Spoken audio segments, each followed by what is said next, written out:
ចិត្តយើងចិត្តគេកុំធ្វើអ្វីៗតាមតែចិត្តខ្លួនឯងឲ្យសោះ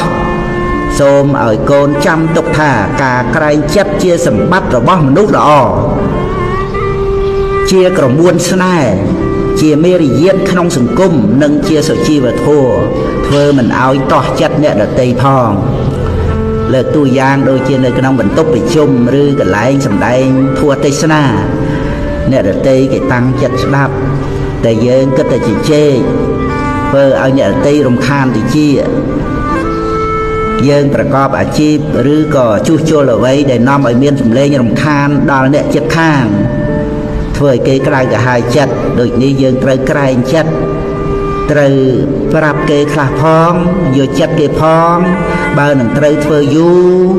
ក៏ត្រូវតែក្រែងចិត្តគេឲ្យខ្លាំងយ៉ាងនេះនឹងមិនមានរឿងអ្វីច្រើនទៅនោះទេ